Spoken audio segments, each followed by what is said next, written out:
But wow, they're not going to go. So they're going to go for Sky Temple, which is a map that also very similarly to the maps that we mentioned, especially Spider, doesn't really have much late game to speak of. It used to be a map, actually, when teams were much worse back in like 2015, 2016, that would go late game all the time, as people didn't know how to use boss pressure, how to close out games.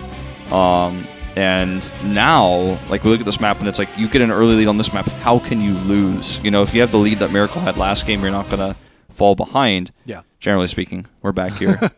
I'm like, I just like draw Jaina's face here and then put it up here. I'm like, she's bad. No, no, she's not going to be bad. She's not mad anymore. Yeah, and I hope you guys didn't take that sticker off of Genji as well from that. From I don't even know how many weeks, but yeah, the Genji ban is always going to be there as well. So you know we're gonna keep that sticker up on our screen. So, but yeah, we're gonna go to Sky Temple, and I don't know what's going to happen because this time around it's not a Dragon Knight where you know one big guy is gonna just come out and destroy everything, but it's this you know the laser that comes out split it up, and depending on what the teams decide to do, like are they going to commit, are they going to split, they're going to try to take both, and kind of they get greedy on trying to take both of the temples and you know get picked off and kind of turn around the game. So you know there's so many possibilities on this map, or on this battlefield rather, that you know anything could happen, because the first game that happened, the twist happened, and in this second battlefield it also could happen. Yeah, I mean it's certainly true. I mean, crazier things have happened, and we have seen late game on this map. That's very rare. Yeah, and that's why BlossoM wants to pick it, because again, Miracle is known for the late game. Ironic that they died after making so many good late game decisions there. Honkono's like suicide move, which to me at that moment looked like a massive mistake, is actually what won them the game, because he knew he was going to respawn. He bolted in, put off that pressure. They were able to channel the Dragon Knight. If they don't get the Dragon Knight, they'll lose the game, right? But they were able to accomplish that. That was really good, crisp execution. Good shot calling from Gondar. So, as we head into this map, we'll talk about the snowball elements as we, you know, get into the game and after we take a look at the draft. 2 early bans on the Thrall and the Hammer means that Genji is still open. Yeah, no, I was actually wanting to mention that Genji ban, but there we go. I was about to take that sticker off my screen if Genji wasn't gonna get banned, but obviously Genji's banned. But this time around, with Thrall being banned here as well with Diablo, Hammer it was expected, but the white main is alive now. I think what BlossoM wants is I think they want Miracle to pick white main, and they want to take Maiev. But it's going to be the Hanzo pick, which is much more common over a white main on this map because of his ability to clear boss and the siege giant camps like immediately. So they also force with this pick BlossoM to choose, do you want to go down the white main path or the Maiev path, because those are not the same paths with this draft. Definitely. And you know, as you were saying, BlossoM was kind of trying to force or kind of tempt Miracle to take that white main, but they don't, and now they're tempted. Do we take the white main? But they do go with the Maiev with the Deckard. This is going to be Merriday's 12th game of Deckard Cain career, and he's only been playing since, you know, very recently. So, yeah, just a Phase 2 player here, and it's just such a comfort pick for them that they will leave the white main to the other side. Ooh, they're gonna go with the Blaze and the Noob. Solid tank line, and you know it worked out well with the Noob in the first game from Miracle, early game, maybe even in the mid game, but that big turnaround at the end, don't know, they switched it up and took that Blaze. It starts to feel like they're just gonna take another late draft Karazim here and look for blow up. Looking for a ban here. I'd say the Junkrat's the safest. Works so well with Maiev. They take away the Raynor. Raynor's stronger in the early game now. Did not work out too well for BlossoM, but they're still going to ban it out because it's such a nuisance. But we're going to see what BlossoM decides to take here with Raynor and white main being the late bans. It's all on Modern Life. He's the guy on the camera now because we're looking for his Junkrat or his Zeratul potentially, which was banned previously. Li Ming also being available this game is where he's going to go for the safer pick here rather than trying to go down the Junkrat path, which, you know, unfortunately for him last game caused him quite a bit of trouble in the early game. Yeah, definitely did. The last two bands coming out are. Which support are they going to pick here to match up with Deckard? With Muradin, I think Karzim becomes a little bit more difficult. Yeah. Because he's got such a good escape, so it's tougher to lock him in. They're going to go with the Alexstrasza pick, and they'll take the Junkrat themselves. All right, so they're just going to go poke all out on both sides with Li Ming and Junkrat here. This comp is the comp that Miracle is using is an invade comp. You're going to try to be taking control of the enemy temple. Yeah. While it's channeling, you're going to actually invade it and fight. And you don't have any split push potential. It's going to be a lot of 4-man rotations with Junkrat in the off lane. That's why they picked the Dahaka here, because they know that they can at least get a macro advantage during those invade moments, avoiding team fights getting pushed done instead. Yeah. You know, just because, like you said, Miracle have that committing composition here this time around, BlossoM is going to take that Dahaka with that global.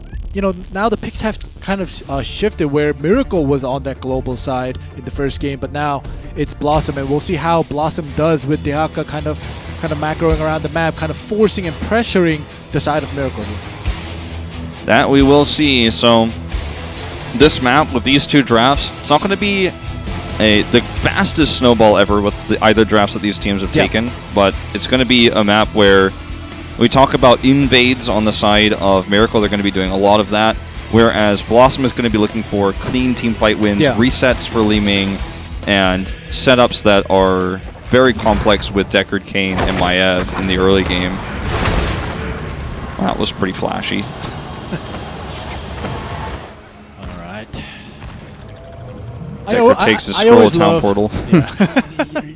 I always love seeing a Li Ming these days, because like I remember back in the day, we rarely got to see Li Ming because Jaina was always on the picks, but now we get to see a lot of Li Ming, and you know, I love seeing the resets. It's crazy, like Li Ming was nerfed so much, and release Li Ming was insanely broken, and then she got nerfed a lot, didn't see play for a while, but Li Ming always creeps back into the meta because she's just, even if you turn her numbers off, even if you take away her S of Johan, she just eventually comes back into the meta because people are so good. Yeah, exactly. And the resets, you can't ignore the resets where all the skills, like even without the resets, if you get hit by it, it hurts. And if you get hit by it twice, then... If you gave her like 30% more damage on all of her abilities, but took away Calamity and took away her level 4, which the name escapes me right now, where she gets health back. I don't know why I can't think of the name right now, but anyway, if you took those talents away, like, and she had like 30% more damage, I don't know if she'd be as meta as she is now.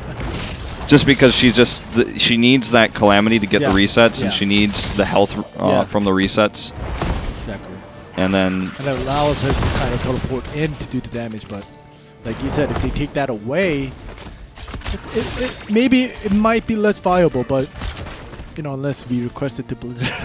I mean, please don't do that. I'm being a little bit facetious. It's called Dominance, by the way, the level 4. I forgot. But yeah, I'm being a little bit facetious, but those are the reasons why she's so strong still, is because she has the same build. She basically has the same build for the entirety of her existence. And it's, I mean, trust me, I know like those who didn't fall heroes in the past will not believe me, but the level 7 Calamity used to give you wave clear. Like, you used to be able to clear waves with it.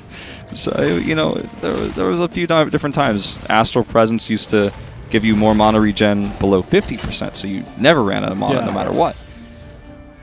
But, yeah, she's been changed quite a bit, but she's still very, very powerful. That's a little early game here. Muradin, I don't know if you want to stay there too long here. Just going to push that lane, that bot, matching up with Junkrat. Liz was getting in there, man. he's getting out of there now, but Ultra Jin doesn't look like he really hits the jet propulsion here. They're going to end up winning this trade for just a moment. These bruiser camps colliding.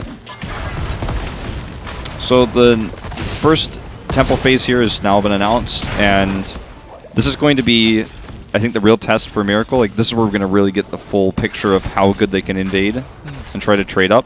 Because they need to. Because like I said, Junkrat's going to be off-laning, but Dahaka is going to be split pushing bottom. So if they actually just trade here evenly, it's kind of a win for BlossoM, you know? So they need to do more. That's why they're being aggressive right now. There we go. Let's get the tether here, but it's not going to do too much. to the new Barak here. Just gonna reset. Junkrat is still far away here. If they do commit and Deaka does come up, they get this temple. It's also a loss for Miracle. So Miracle, they have to make that right call. So Miracle starts this first, right? Let's see how much they get of it, and then how much they get at the top. We add that up out of the 200 you can get. Hanzo. Okay, that's a blow up right there. That's not good. Already using the Dragon Queen as well. Yeah. We go both Junkrat and Deaka does come up here, but Hanzo's already gone for the side of Miracle here. If Miracle had Li Ming on their side, man, they could be a scary position, but they did not. But still, they control this temple. They're using the Alex Strasser pick to invade and fight. Even down a member, they can actually do this. So they got 60%. Yeah. All right. Basically. So let's think of both these temples as 100, so 200 total. Yeah. If they get all of this top one, they've gotten 160 of 200, right? Exactly. So that's the goal with this composition, is to invade, be aggressive. And BlossoM doesn't have a comp that can go up top and deny this right now. They get the final shots. They're heading up now. But the positional advantage for Miracle is very strong. I'm worried about Blaze being mid still. He's going to come up now. Nitrogen to join. Go. They give it away. So right now they're about at 100, right? Yeah. So it's about even in terms of shot damage done. So we'll have to see how this works out. They're still kind of outside of the temple here, kind of want to go in after they started, as you say, and as you constantly mentioned about the invades. And now they get some of the shots off once again here. Muradin, he's going to want to get that Hanzo pick again, like he did before. Okay, that's a missed Stormbolt there for Honkono. Yeah. It's going to feel good if you're Nitrogen. Gets out of the route. Blue Beetle can't be the Says just as lucky. Did you get contested here? Okay, Dragon Queen is not available yet, but it's probably coming up in like 20 if they get to send this fight. Okay, Scroll Sling does not connect. That's huge, actually. Now they can start to do tons of damage here with the Hanzo pick. Frankel is blowing people up right now. Look at him just chase them away by himself. 3 of them run away from Hanzo. And this is what happens when you can't pick off that Hanzo. So I'd say they probably got about 1.5 temples out of this.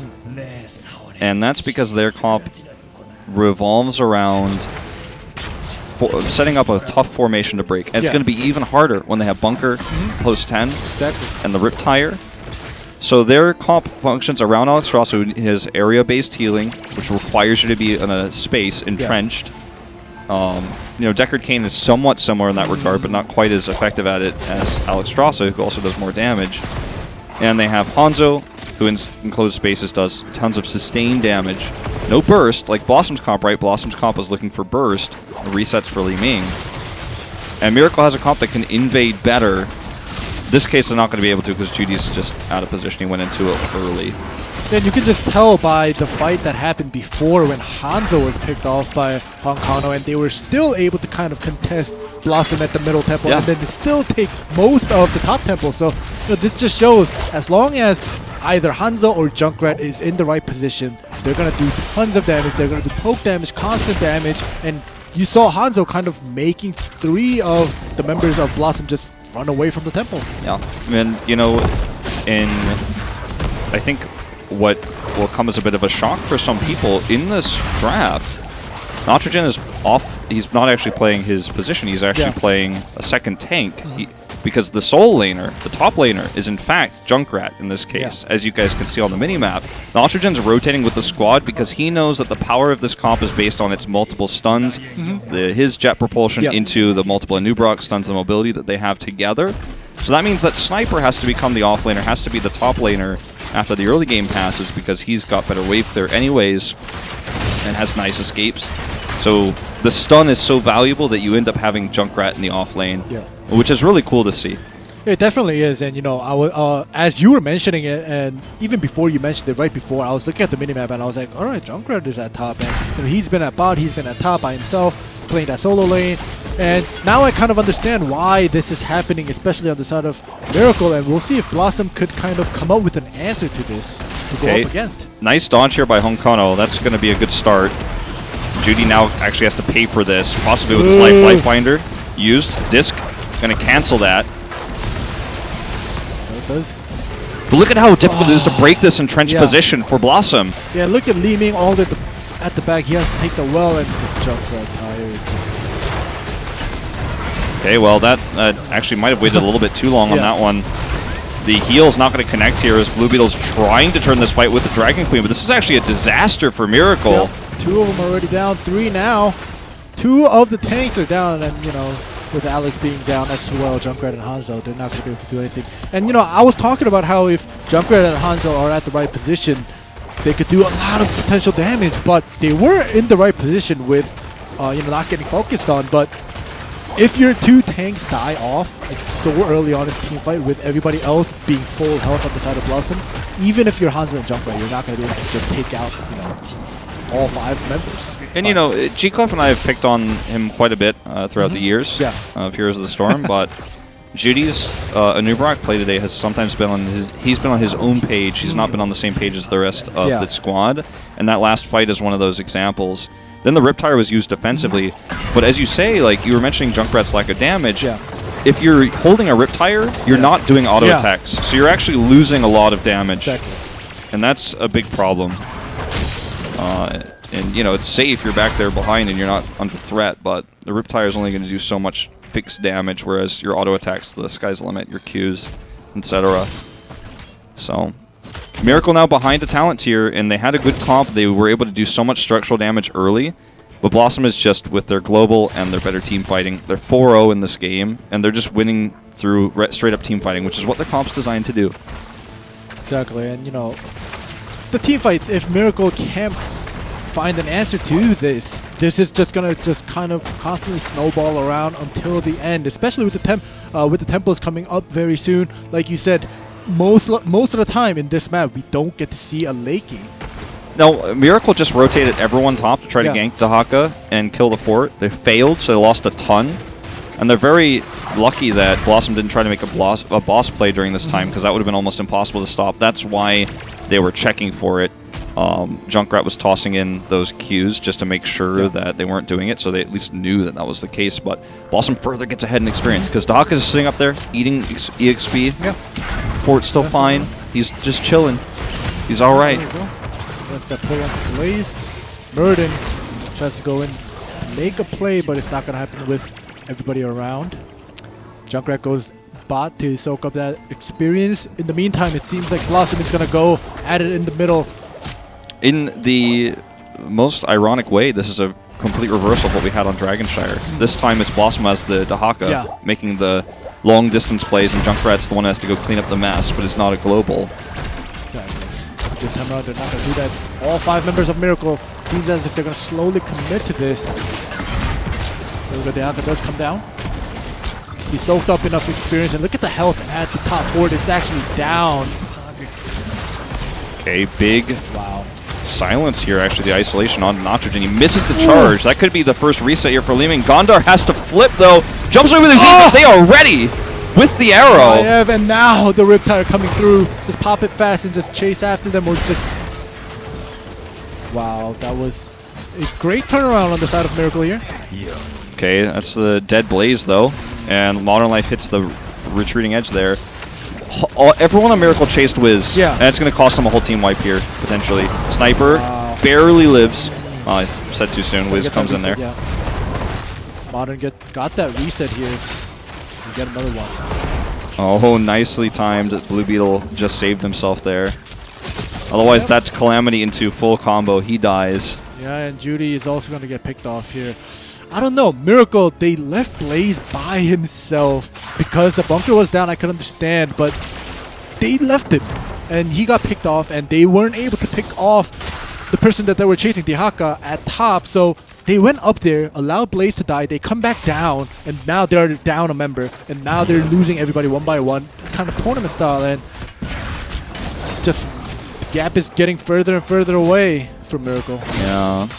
I think that they had that fight won after the bunker was so well placed, but it was the chase of Wiz. It's going to cost them a boss now. Just to talk about a quick little thing, what Judy was doing in the top lane was trying to buy time for the respawns, but eventually, that actually, as the respawns came through, he was just delaying his own death time. But that's why Honkono intentionally, when Meride did not kill him, he had to kill himself on the turrets, because that happens when you buy time, but then you're like buying too much time. You're basically just extending your own death. So while he's dead, You know, Miracle's going to try to push top because they knew the boss was being taken. They're going to even try to get this camp. This will get the keep wall, and it'll get them 16 eventually. But they need to go home right now, otherwise this boss gets a free keep. Not only is it a boss, but it's the bottom temple supporting the boss. Yeah, wow. It's going to be big. Like you said, they're going to have to go back real fast here. You know what? They even baited some of these members to come home because they really want to make sure that this wall doesn't go down. So this actually ends up being a nice little trade for Miracle. It definitely does, and the boss is going down pretty fast here. The keep will stay alive.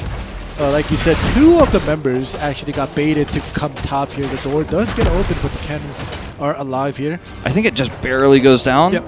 Oh my god, they saved it. That's incredible. Yeah, That's an incredible late game decision-making play right there from Miracle. Yeah, they definitely saved it here. They did a split, and they also forced BlossoM to split up and eventually kind of all just fall back because they knew they weren't able to commit to this. And now they clean up this camp for free, and you know they've got a window back into this game. As long as the keeps are like in any scenario, I think the general rule is as long as all 3 keeps are alive, no matter what your level is, like you can come back. And it's reasonable to expect that you know, if you play perfectly, you can come back. And it seems like Miracle loves, you know, destroying keeps as well as keeping keeps alive, because you saw last game, they lost the game, but they still got 2 of BlossoM's keep down. It's like, you know, they have that keep fetish where they want to keep their keeps alive and they want to take down the. Hey, that's what I'm into, man. I'm all about experience. Oh yeah. Like, people get really hyped about, you know, I'm number 1 damage, but I'm about number 1 experience. Okay. Yep. Well, that's a dead Maiev. It's a super dead Maiev. And this is what Miracle's comp does when they rotate. They look for big blowout kills. Deckard King can set up a lot of Modern Life's abilities here to try to get resets, but not when everyone's full health. That's a little bit tougher. Yeah, they're going to just kind of keep this pressure on here. Nice burrow charge in. And Junkrat, in the meantime, Junkrat and Hanzo are just poking everything in their path. Another wave of minions come here before this going down. Yeah, it's going to go down. Miracle still has a huge experience deficit towards 20, but they can look to kind of regroup, push this bot temple while taking or push the bot fort while taking the temple. Sniper's like, whew, all that experience. Yeah. We're going to have to see if BlossoM, they're going to have to make that decision to commit, because they're going to definitely hit 20 first, and now 2 of temples have come up here. And the top temple is not going to be enough to kill top keep because the wall is still up. So, yeah, actually, rather than watching Dahaka, I'd rather see the health of the wall, because like he's not going to like screw this up and die to the defenders. But you know, the wall is probably down now, and it's probably doing some damage to the keep directly at this point, or very close to being able to. But this is the 20 fight they're looking for. Dahaka can burrow down. Miracle probably should just give this up. It's going to cost them a keep, but if they lose the team fight, it costs them the game. So they do just give it up. Give that smart choice. Now, BlossoM, yeah, they do have the 20. They do get most of the both temples at top and bottom. They do get that keep down at the bottom, but Miracle, they're going to play it cautiously, and you know, it's always, you know, you have to wait it out when the other team, the losing team, hits 20 and kind of makes that comeback move, because unless the game ends before, you know, the opposing team that's not 20 loses, there's always a twist at the end. Yeah, it's not over till it's over, man, as we learned last game. Yep. So the thing for Miracle to do now is to try to force a fight around a keep, try to like force a macro rotation. Yeah. If they can kill like this keep wall that gets them closer to 20, they don't have 20 now, but if they can force a fight in a choke point without 20, that's their best bet. But they have to do something. Oh, Judy's going on this. I don't know about this. Judy's all alone by himself. Sniper's got that life binder, but the disc cancels it. Really well played here by the containment disc. Oh, Modern Life is blowing him up. 2 of them. Judy was actually keeping 2 of them to himself with the cocoon, actually, but at the end of the day, it's not going to go on the side of Miracle.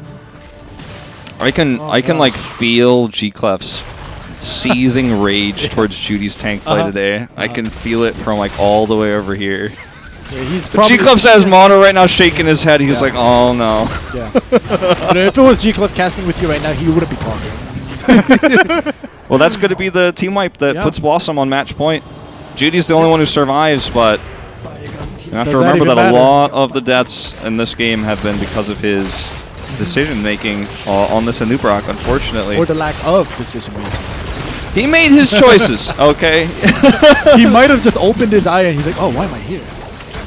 Well, didn't choose to be there. They're so a lot of the decisions he made were intelligent for non-coordinated play, like Hero League, for example, as the core does go down here. But making those solo queue plays is gonna get you killed. It's gonna create, in a coordinated world, a lot of problems for your squad. And I really do feel like Judy is twice the player he was last year, this year, from start to finish. Like, he's a really good tank player right now. It feels like he's got a bit of a mental block on this Anubrak a little today, and not even all game long, but there have been a few moments where it's like, do you really want to lose this entire map over taking the night camp when you already have the wave pushed? Like, I think it's okay to let that go. Anyway, 2 deaths total for BlossoM. Both were for Gondor when he was diving deep. And if you look at experience here, Wiz leads the chart. Sniper tries to keep up. But it was just the invade style of Miracle starts to lose power as you go to the mid and late game. And yeah, exactly. And if you see Judy's stats, it's only 3, and a lot of his teammates also died, twice and 3 times. But if you see the damage on the siege damage and the hero damage, you can kind of compare it with the other tanks on the other side of the on the side of BlossoM, and basically he did so little on both siege and hero damage, because he died at the crucial moment of team fights. Every team fights, he just gets picked off, forces his team to lose a team fight, which caused him to not do anything throughout the whole game. Yeah. Well, BlossoM ends up with a 2-0 lead, and I'd say the first game was really close, like insanely close. One of our closest games of the whole year in Korea, let's be honest. And then game 2, not so much. So BlossoM has taken the momentum away at this point. So we're gonna take a little break in a moment, and we're gonna have the players talk about what they want to do, what map they want to pick, etc. And for Miracle to try to get their heads back on straight. Hopefully you guys aren't having the same audio problems that we're having, because I sound like Mr. Destructoid in here right now. But we're gonna take a look at that as well during the break. My ear is actually kind of cracking up from all the crackling sound coming from my headset. Is it just me? It's your voice. Yeah, because you sound fine to me. Oh, really? Yeah. Does your voice sound weird to you too? Less weirder compared to you. Yeah, we gotta sort my levels out, man, because I am Mr. Destructoid right now. Like, it's very. Do we go to the break, because I don't hear the streamer guy usually tells us? We'll go soon. I think so. Yeah. Okay, we're gonna go to break now. See you guys in a few minutes.